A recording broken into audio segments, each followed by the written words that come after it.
Welcome to the Planting Wildflowers podcast. I'm your host, Rebecca Leonardis. I'm an entrepreneur, wife, mom, and stepmom.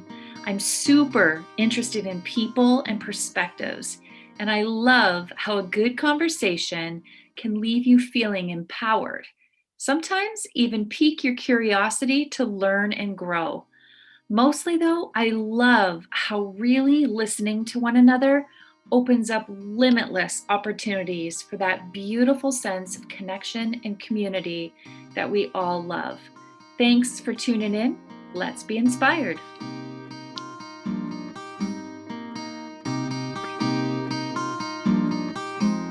Today's podcast has such an awesome energy to it as I welcome an extraordinary woman, Laura Kerr, to the show.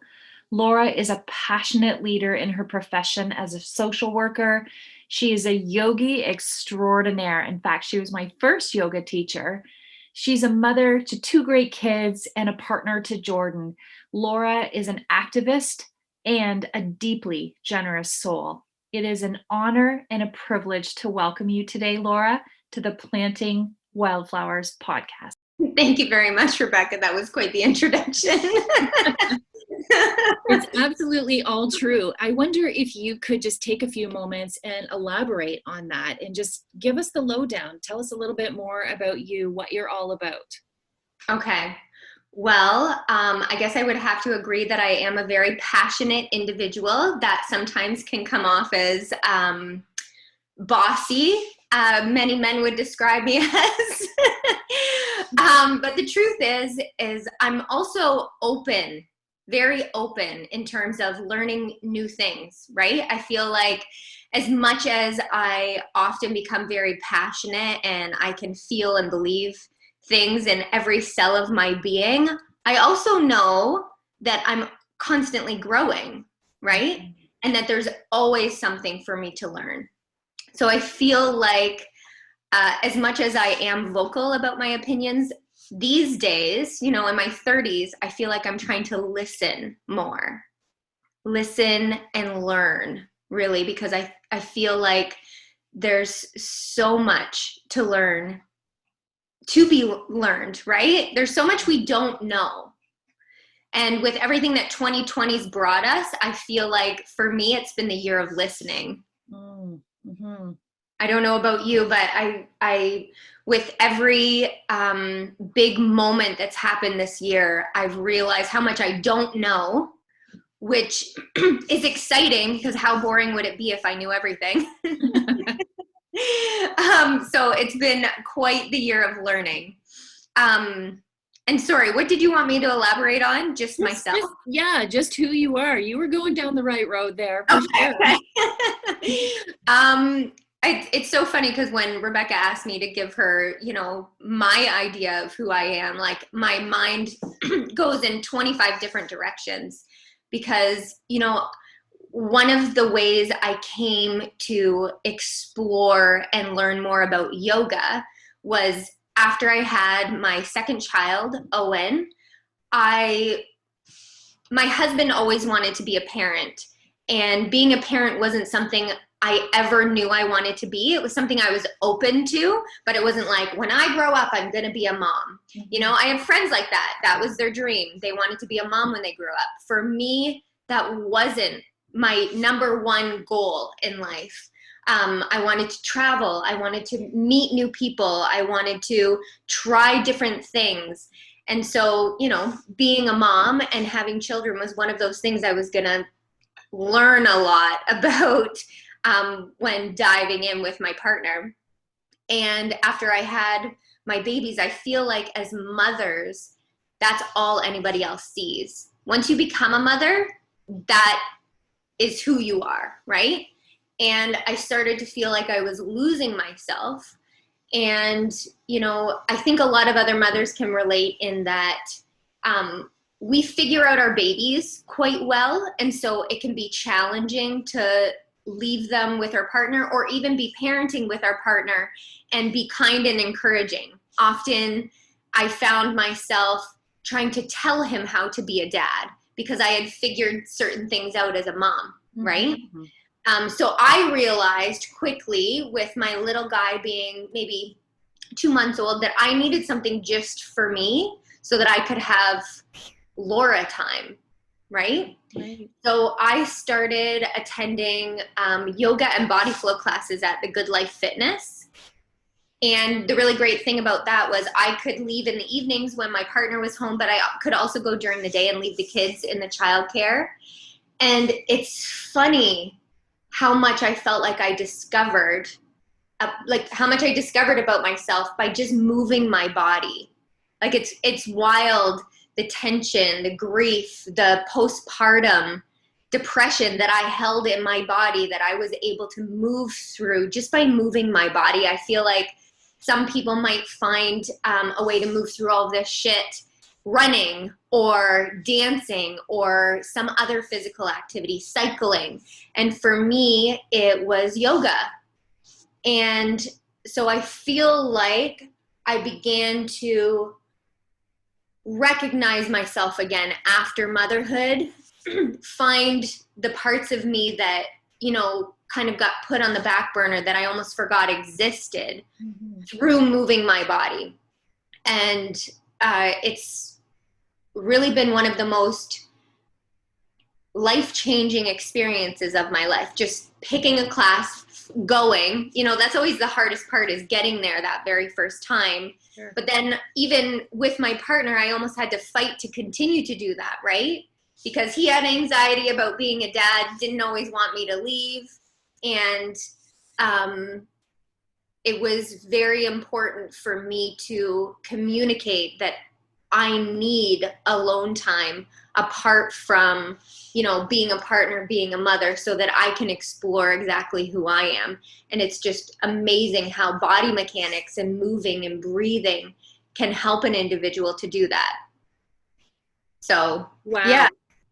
Laura, you and I have been friends for a number of years. I did not know this story. I did not know that this was your evolution to yoga. Right. And so for me, this is really enlightening. This is, first of all, I love what you said about the idea of positioning yourself and recognizing that you needed to be kind and encouraging, while he was trying to figure out his thing, but also recognizing that there was something within you that was needing to be tapped back into.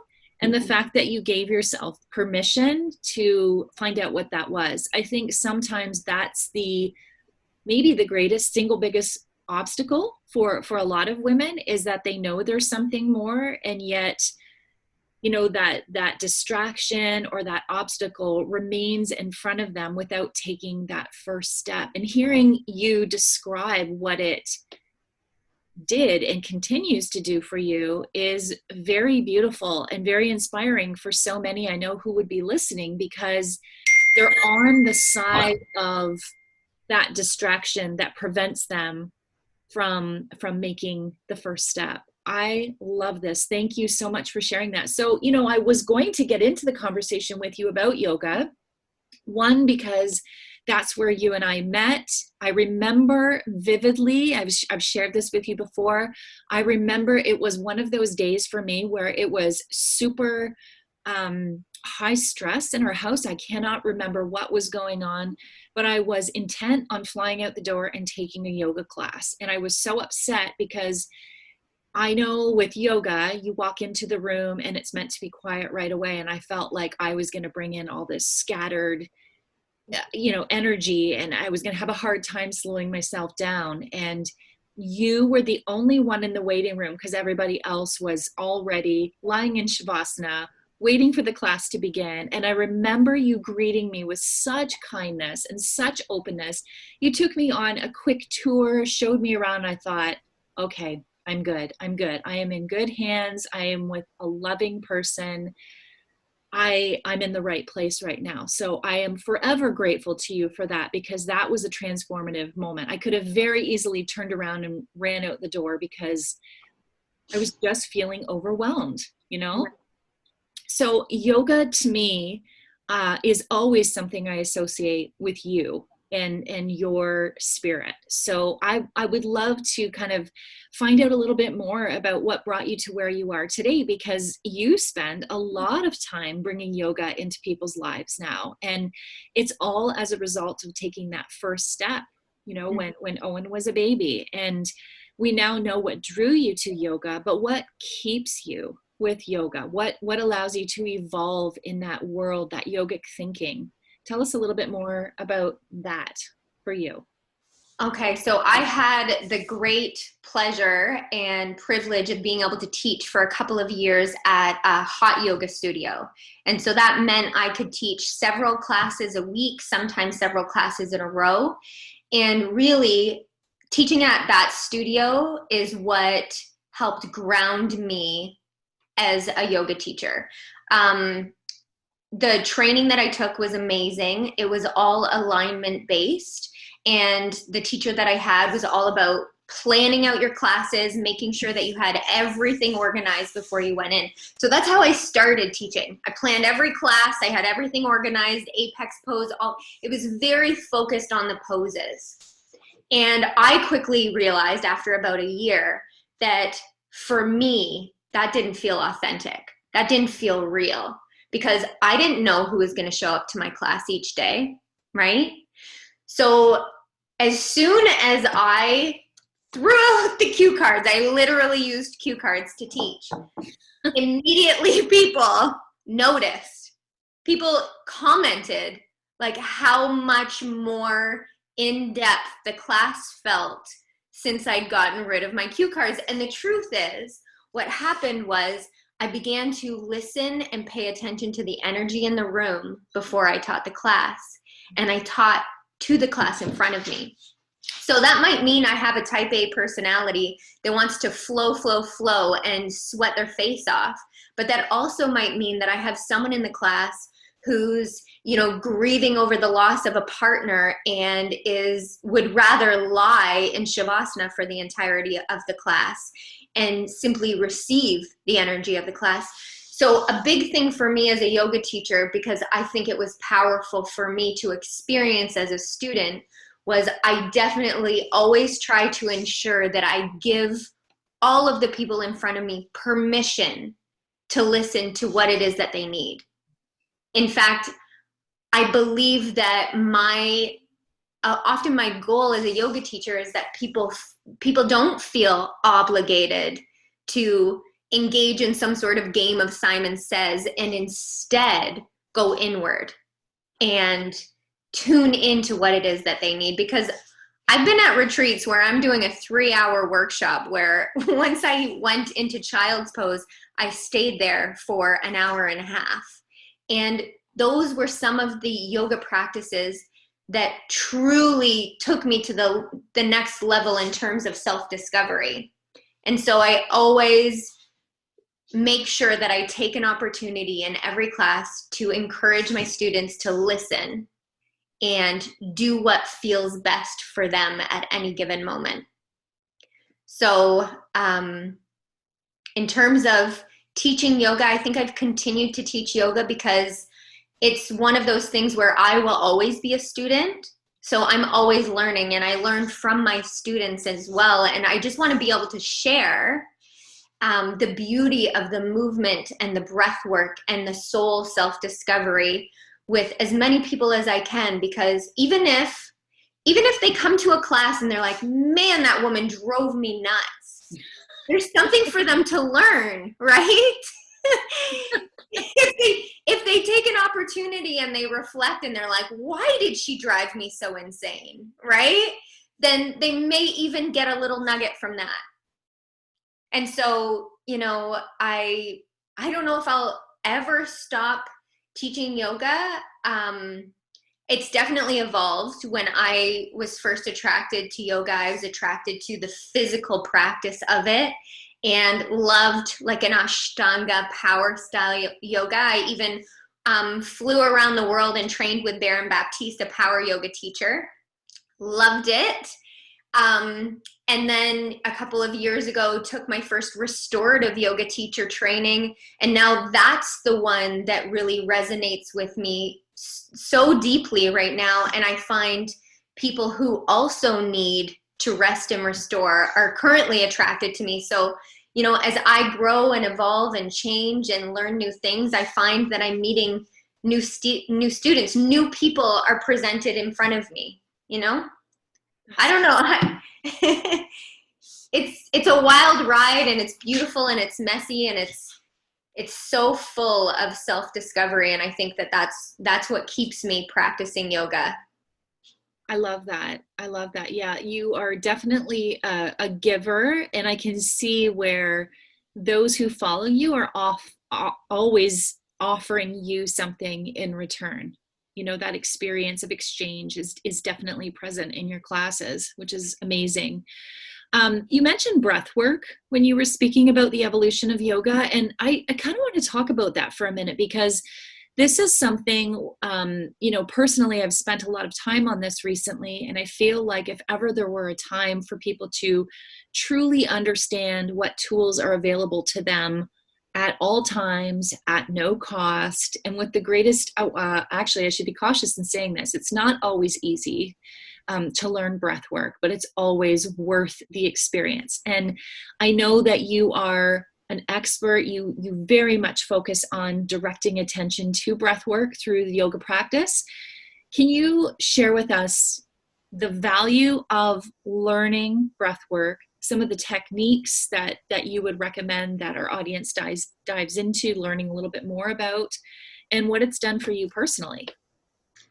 So I remember in my first yoga teacher training, trying to figure out how to do ujjayi breath, which is also referred to as ocean sounding breath, and not getting it.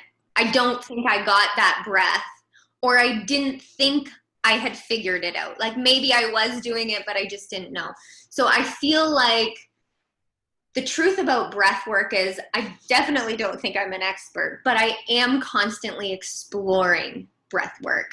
And I do little bits of that in each class that I teach, because the breath tells us so much about what it is that we need in any given moment. And it can be really grounding. It can breathe new life into us if we need some energy. And so I think back to me learning that ocean sounding breath. And so I do keep that in the back of my mind every time I'm teaching new students, because sometimes if I spend too much time on breath work, they might be like, I can't do this. I can't figure this out. I don't want to overwhelm anyone. So I usually stick to pretty simplistic breathing methods, but that's the beauty of breath work, is it is so simplistic, right? Just breathing in and out through your nose and noticing what happens in your body as you do that is a powerful practice. For people who are very new to breath work, I encourage them to, the next time they're around a newborn baby, to watch them sleeping. Pay attention to what happens in their body. When a baby breathes, they breathe in through their nose and their belly rises. And when they exhale out, their belly falls. And if you just focus on that and try and re-emulate that in your own body, then you're practicing breath work.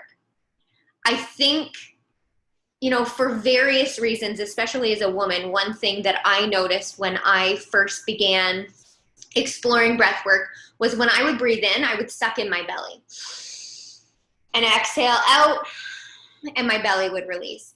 And as I explored that, I realized that that was really related to body image and trying to manipulate my body in a certain way over the years to appear thinner. I feel like as women, we're always trying to disappear. And so even with my breath work, I was robbing myself of the oxygen, the life-giving oxygen that I required in order to function optimally. So just paying attention to your breathing. Most of us, a lot of us, become reverse breathers as adults, where we inhale and we suck in our belly. So the first trick is to begin to notice your body and what your body does as you breathe in. Some people will only breathe into their chest, the back of their backs. You want to breathe right into your belly. So maybe together we could all take a deep breath here. As you breathe in, take your hands to your belly and try and expand your belly as you breathe that breath in. And as you exhale out, try and draw your belly button back towards your spine, assisting in the exhalation of that breath. As you inhale, breathe in. As you exhale, draw your belly button back. And so I'm not going to focus on this too much because I feel like people often get stuck in their heads.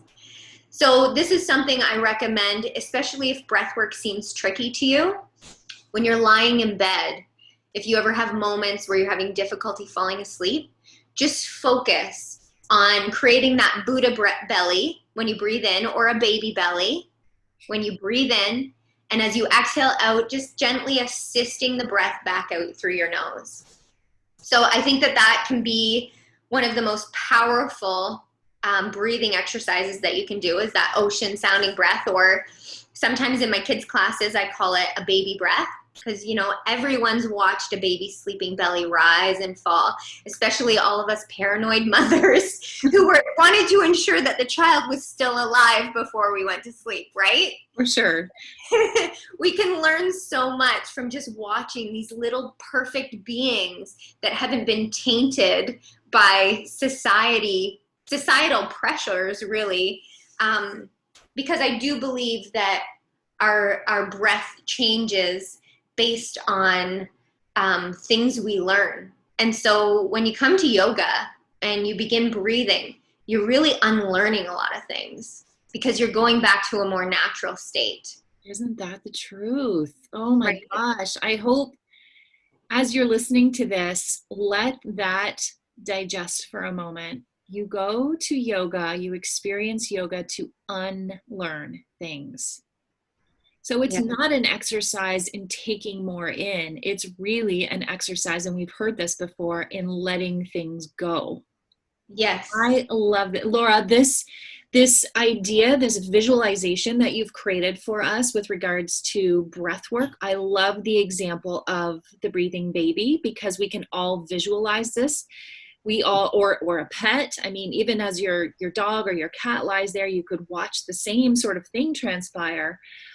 What a beautiful way to connect with the idea of allowing yourself that life-giving oxygen like you described on a regular basis. It all boils down to breath. I was listening recently to Jay Shetty. You and I were speaking about that earlier, and he was referring to the idea that the only thing that will ever accompany you throughout your entire life, that will never leave you until your dying breath, is in fact your breath. It is the first thing with you. It is the last thing with you.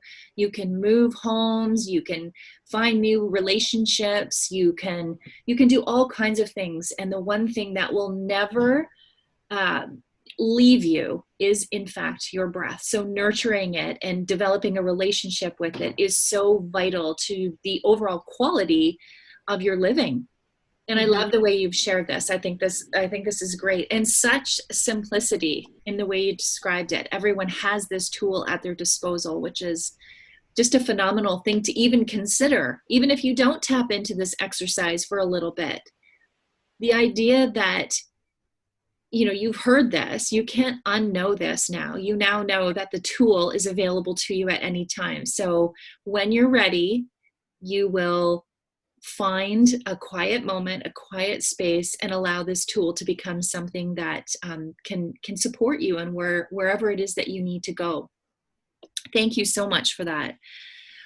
Let's stick with yoga for a minute, because you have, I don't know how recently it's been, but I know that you, both in your yoga practice as well as your practice as a social worker, have been spending time offering yoga as a tool for supporting people in dealing with grief. And I find this a fascinating use of this tool, because so many of us, particularly this past year, have experienced grief on varying levels. And I would just love to know more about how you've integrated the idea of yoga and grief and began to offer this as a tool.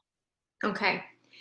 So yoga for grief is something that, it's not like it's different from any other yoga class, except for the people attending are open to exploring and moving through their grief. The truth is, Rebecca, I feel like everybody is grieving at various points throughout every single day. right? I mean, we can be grieving the loss of a loved one. We can be grieving the loss of the social connection that we previously had now due to COVID-19. We can be grieving the loss of a pet, grieving connection loss that we had possibly with a partner or a friend, grieving things that we, missed out on in our childhood. And I feel like people in North American society have placed grief in a box and labeled it bad. Do not show anyone you are grieving, Mm-hmm. right? Or do not even teach anybody how to grieve. So I was approached actually by a bereavement coordinator and they had said, I want to offer yoga to a group of people who are here specifically because they've lost a loved one. Would you be interested in teaching it? And right away I said, of course, let's do it. And these participants truly, truly want to learn how to move through their grief, how to feel the feelings that come up for them. And as a yoga teacher, there's so many different tools that I can offer to assist someone when they're moving through all of these things. Ironically, when I started this, teaching this Yoga for Grief program, I hadn't lost a lot of loved ones in my life, like a cousin here, a grandparent there, a great grandparent there. And at first I felt a bit almost like a fraud, like, who am I to teach this Yoga for Grief class? And then I told myself, well, I can give them certain tools for them to move through them.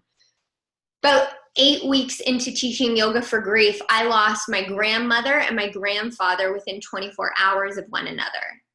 And it's ironic because I feel like I'm laughing because I can't believe how many people I've lost during this period of beginning teaching Yoga for Grief. It's almost like the universe was prepping me to be able to handle all of the harsh realities that each and every one of us move through, right? Yes.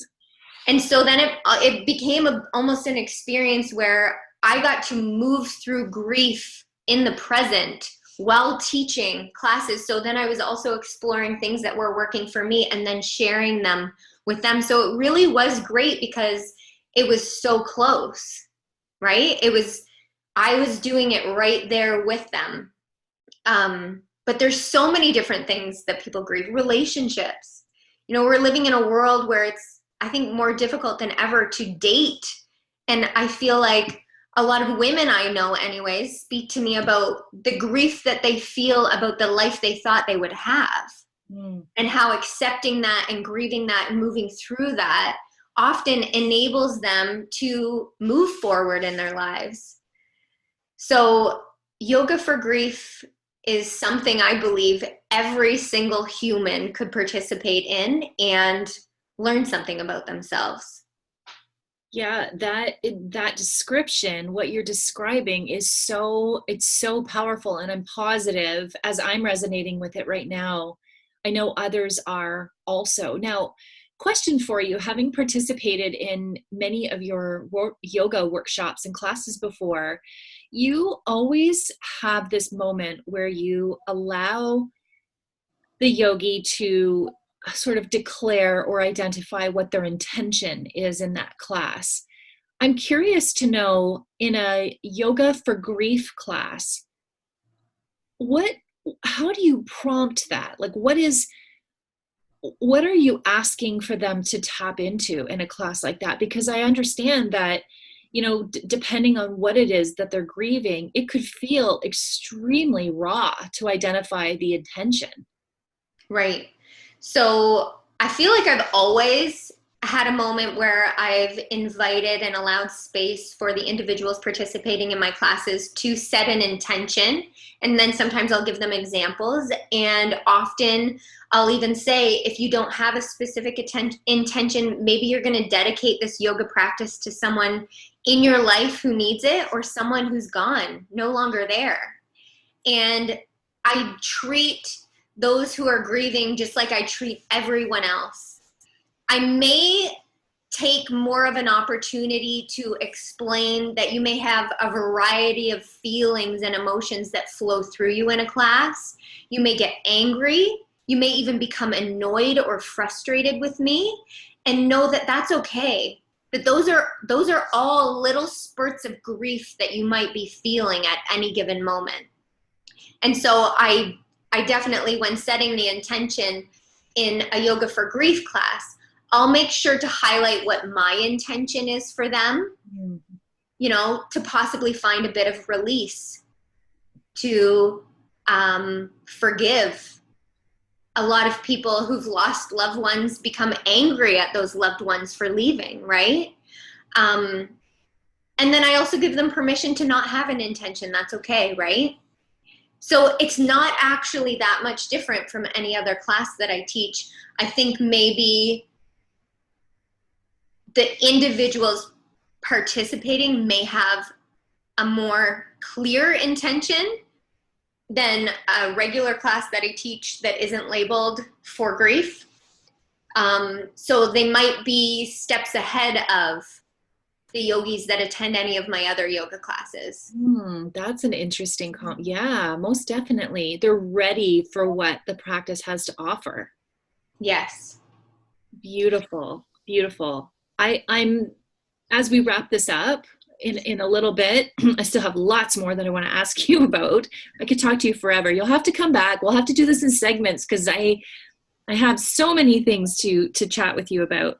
But at the end, we'll offer the audience a way to connect with you so that they can find out a little bit more about this, because this is it's a special offering, and I know that it's accessible to so many right now because you're not only doing what you've always done, but you're offering Zoom opportunities. And you know, while that never can quite compare with being in your presence, it offers a solution, a temporary solution, and allows access to you from a distance as well, which is, you know, it has its advantages.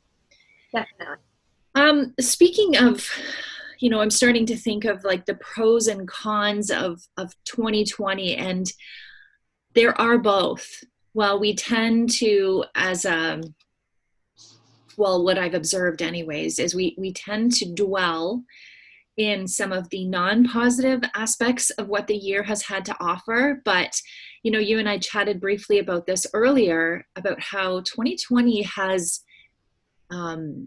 it has had its optimistic moments. It has offered hope. It has offered us unique opportunities that will never, ever, I don't think, they will never, ever surface again. And I would love to know from you, someone who is, you know, very much about family, very much about nurturing a healthy life, a healthy mind and body and spirit. What has 2020 been able to offer to us? Well, I can't speak for everyone, but for myself, it's been quite the awakening for me in my life. You know, I was teaching lots of classes as well as working as a social worker, and was very busy also trying to juggle, you know, all of the activities that were my kids were participating in. And then March hit, and the longest March break ever occurred. My live yoga classes stopped, and like rewind to maybe February, I was often meditating on the fact that I taught people about self-care and stress restoration and releasing, and I was burning the candles at both ends. And so I felt like once, you know, March 18th hit, the universe or whatever had forced me to rest. And, you know, about a month later, people were reaching out, are you going to offer, you know, virtual classes? Can you please offer virtual classes? And at that point in my journey, I wasn't ready yet. I still needed more rest. And so I took care of all of the things that get put on the back burner when you are, you know, a social worker and someone who teaches people about self-care. often you put yourself on the back burner by accident, right? And I did all of the things that I wanted to do. I went hiking in the woods every day. I talked to my partner every day about all of the things that we needed to discuss. I did my own yoga practice, and it was very simplistic and slow and restorative. I cuddled with my kids. I watched movies with them. And I read and I read and I read, and I had almost forgotten how much I enjoyed reading and learning. And so I feel like a lot of people get caught up in all of the things that they can't do right now. But the truth is there's a laundry list of things that we can, because we have the time. And I just feel like this has been such a restorative opportunity for me. And so I hope other people have been able to have a similar experience like that. And maybe they'll even reflect later on and realize that they did have that, but they weren't entirely present and aware of it. Like in terms of myself restoring, to a more natural state, I've even taken the opportunity to restore things in my home, paint cupboards, refinish tables. I had a bike that I didn't love, so I painted it. And then that made going for a bike ride so much more joyous. Oh, I love it. I don't know if parents can relate, but I feel like we paint our rooms and we make our children's rooms amazing, and our bedrooms are like the last thing that we do. Well, during COVID, that's something that my husband and I did, is we redid our room, and I love going in there. I love being in there anymore. Whereas, prior to March 18th, my room was where I threw anything I didn't want to see. And so my sleep has gotten better. Oh, wow. What an interesting outcome. That's amazing. Yeah. I've been able to realize the things that truly matter in my life. And while I loved my job working in social services, I love the team and my manager that I work with, my last day is December 23rd, because I know that I have more to offer in different areas, and someone else can learn that job and grow within that position and get to experience, the most amazing team and manager that I've ever experienced. So 2020 has brought so much good. And it's also, I think, allowed for any kind of hurt and things that need to change. It's allowed them to all bubble up to the surface so that we can see them, right? And the truth is if we don't recognize and acknowledge all of the areas where we can improve, then we can't. Right? The first step truly is acknowledging that we need to grow through it, or we need to change, right? And I feel like that's what 2020's brought, and I hope that we do not lose this momentum. I hope people don't want to jump right back into the rat race of, running through everything, every single moment, wearing busy as a badge, and never really taking a moment to pause and reflect. So 2020 has been a year of reflection, restoration, and truly awakenings for me. And I hope that's other people's experience. Yeah, I think if we take a moment and really dig through the layers of what this year is, I think all of us could agree on some level that we too have experienced that. Sometimes it's a little tricky to see because we are so accustomed to recognizing the non-positives that we fail in a lot of ways to see when something is literally a gift. And that is not to say that there hasn't been challenges this year. For sure there has been for so many people. But I love the way you have articulated this idea that it has offered us this genuine opportunity to pause. And going back to our conversation on breath work, even our breath takes a moment to pause. When the inhale goes as far as it can go, there's that moment where there is in fact a pause before we release in our exhale. And that is true. It needs to be true in all aspects of our life. Thank you very, very much for helping us identify some of those opportunities and some of those genuine positive things that have happened over the course of the year. What a year for us to transition. What a year for us to grow, to recognize, to restore, as you mentioned, and certainly to awaken to new possibilities. Now, this year, you mentioned it when we were getting familiar with you in the beginning. You talked about some of the events of this year, and there were some, I mean, it continues to unfold, of course, but some major events. I really loved watching you move through, and I know you're continuing to do this, especially with your kids, move through the opportunity to learn more on the Black Lives Matter movement. We talked before about you having strong opinions on things, that you are very passionate, but that it doesn't just sit there. You just don't allow it to bake.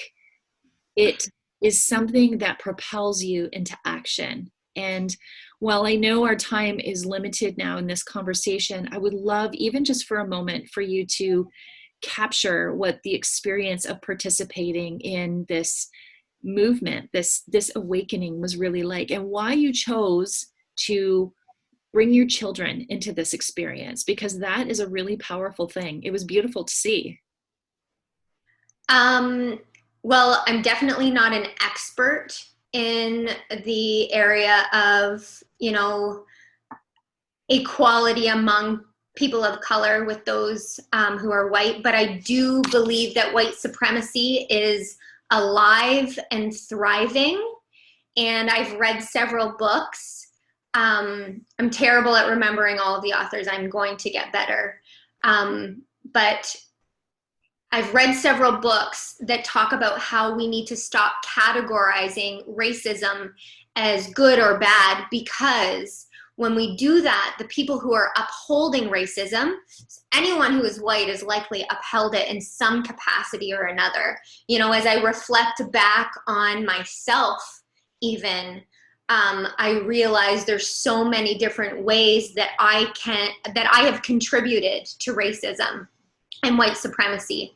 And so I think that type of, like I said, letting go of the labels of good and bad is so important, because people so badly don't want to be bad that when we label being racist or having certain thoughts as bad, we ignore them. And then they're not brought to the surface for us to evolve or grow through, right? So in terms of, George Floyd being murdered and it being captured on video in such a heinous way, it felt like, wow, this has been happening for years, for decades, right? People have been shouting from the rooftops, from bridges, from in front of churches, saying this needs to stop for years. And it was like watching someone's breath being just smothered from them, their life just taken, without any regard for what the individual who was kneeling on his neck, he felt justified in what he was doing. Like, seeing that made me realize how important it was to teach my children that they need to be aware of all of the ways white supremacy is woven into every part of our lives. And so bringing their awareness to that is really great, because they tell their friends about it, right? Mm-hmm. And they talk about it, and they're having conversations, and they're discovering language and sayings that are racist, inherently racist, and they're calling adults out on it. Amazing. And so I feel like the first step is awareness, and I'm definitely not an expert. I think that everybody should look towards people of color who have lived and breathed the oppressive effects of living in a white supremacist society and look to them not for free information. I think we need to be reading books. I think we need to be seeking out teachers who are persons of color. I think we need to educate ourselves about the systems that are in place that may be maintaining the status quo, and then having conversations about them. It starts with a conversation. But more importantly, it starts with listening, right? Agreed. I feel like all of these things can make us very uncomfortable. So I think at, family gatherings when Uncle Bob, I have an Uncle Bob, says something racist, none of us respond. Well, I'm living in a day and age where now my kids respond, right? And then Uncle Bob reflects. Uncle Bob could get mad. My Uncle Bob doesn't get mad. He's like, oh, sorry, you're right. Oh.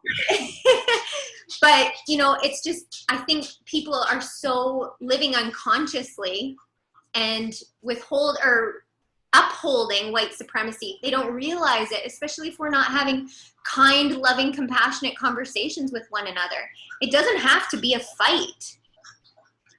And with that being said, in terms of people fighting to be heard, it is far easier for me as a white woman to demand the attention of my white peers than it is for someone who's a person of color. So yeah, sometimes they do need to shout.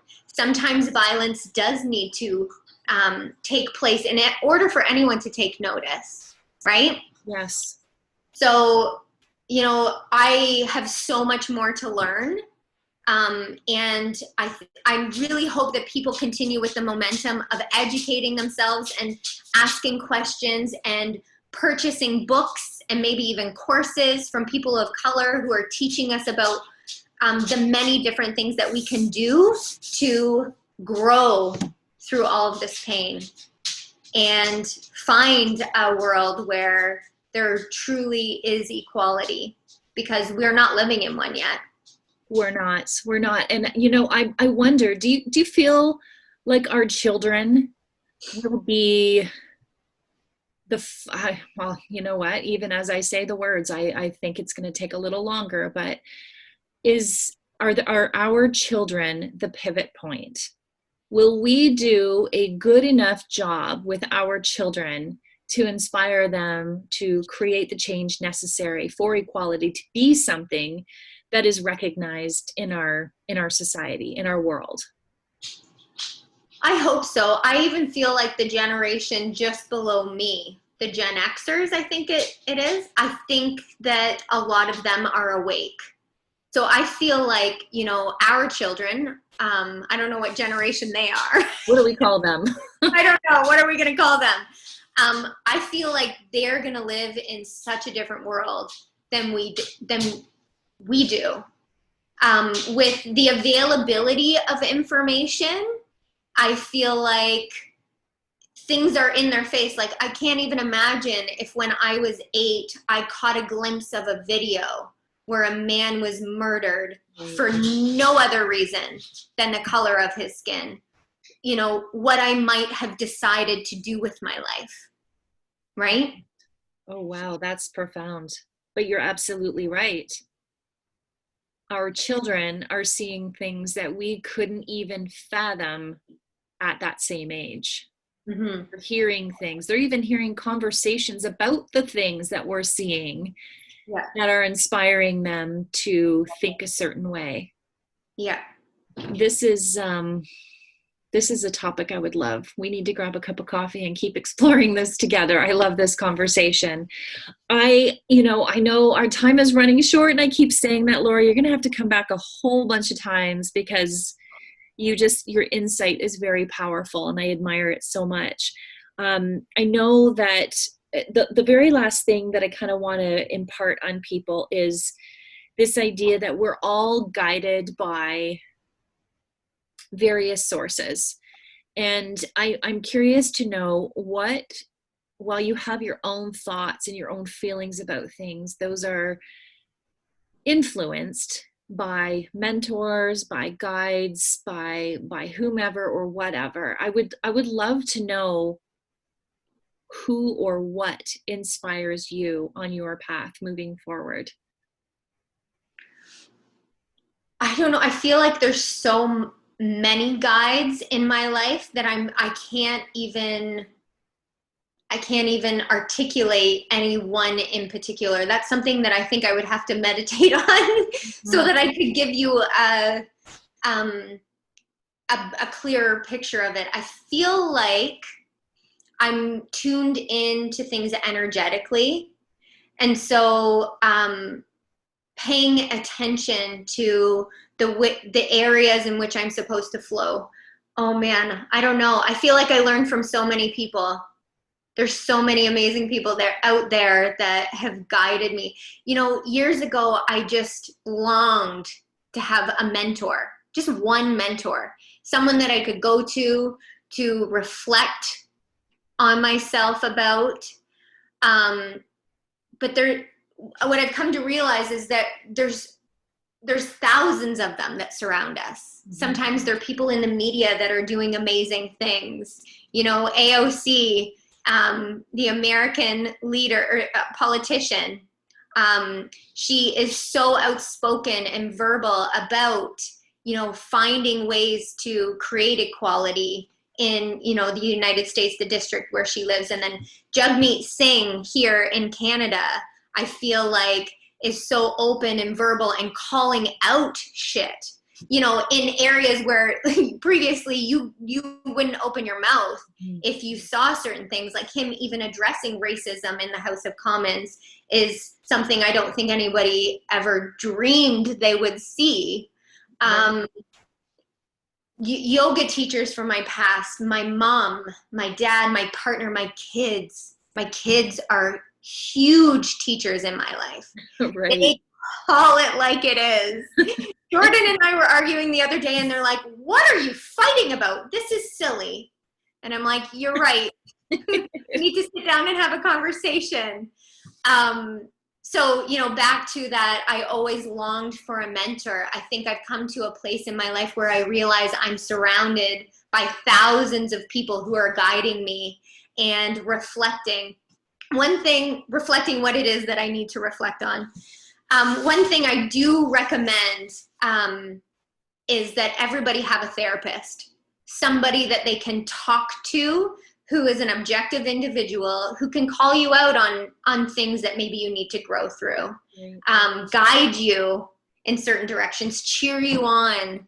And I think that's been something that's been invaluable for me, is speaking with a therapist has allowed for me to truly see all of the different teachers in my life and learn from them and grow through them, and challenged me to push myself further than I may have had I not have someone pointing out like, hey, I wonder why you're taking a back seat here, right? And then encouraging me to explore that. I love it. And just to clarify, Laura, when you say that piece of advice, I think is tremendous. You're referring specifically to someone in a professional type setting, not a friend that you know, right, refer to as your therapist, but someone who is trained in this area, right? Yes. Yeah. Okay. Love you already. Someone who doesn't love you already. Someone who sees you, you know, each time you connect with them, sees you showing up, and you can speak very, very honestly with, because you're paying them.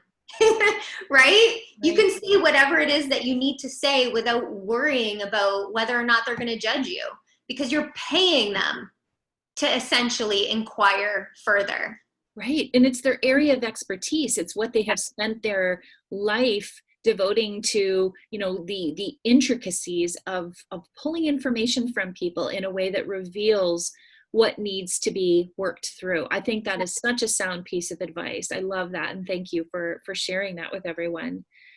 We're going to find out how to connect with you as you tell us one more piece of information. I just keep going for one more. What does it mean to live a heart-led life? What does it mean to live a heart-led life? I think for me, I've realized that there's things that weigh heavy on me, and there's things that feel very light. And when we're living a heart-led life, I think most things feel light, even when they're difficult, because they're right? Mm-hmm. So live lightly. Pay attention to the things that drain your energy, and pay attention to the things that energize you, because even the difficult things that you're being led by your heart to do will energize you. So for me, just living lightly.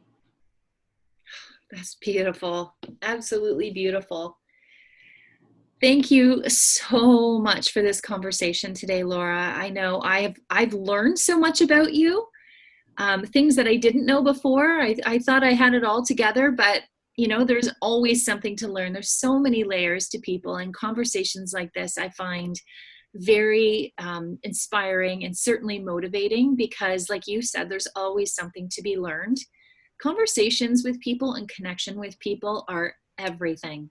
They're everything, and we can never just sort of decide that we've got it all figured out. There is always something to be moving towards in a gentle, light way, while we're observing the way it energizes us, to use your words, and definitely observing the fact that it is something that is led by the heart. So I thank you so much for your time today. Can you share with everyone how we can be in touch with you, how we can follow along on your journey, how we can maybe participate in the things that you're doing? Well, the easiest way to connect with me probably is Instagram, and my handle is kerr.laura, so Kerr.Laura, Laura. People can connect with me via email, laurakerryoga@gmail.com. And I'm obviously on other socials like Facebook, and you can find me via Laura Kerr Yoga. And yeah, don't be afraid to reach out. Feel free to ask questions. Get curious about how yoga, breath work, and maybe even counseling can help you grow through whatever it is you're moving through right now. I love it. Take the opportunity, friends. Get in touch with Laura, follow on her journey, find out what it is that she's doing so that you can observe or partner or become part of this life that she has created, one that is heart-led, one that is light, one that I know each of us would benefit from learning a little bit from. So Laura, thank you again from the bottom of my heart. You are such a dear friend. I love you, respect you, and can't wait till we can have another chat like this again on planting wildflowers. Thanks so much for joining. I look forward to it, Rebecca. Thank you. Well, that's a wrap for today's episode, friends. Thank you for hanging out with us here at the Planting Wildflowers podcast. We'll look forward to seeing you again real soon. And in the meantime, if you would be so kind as to rate, subscribe, and share this podcast with others, I'd be most grateful. We'll catch you again soon. Until then, take good care.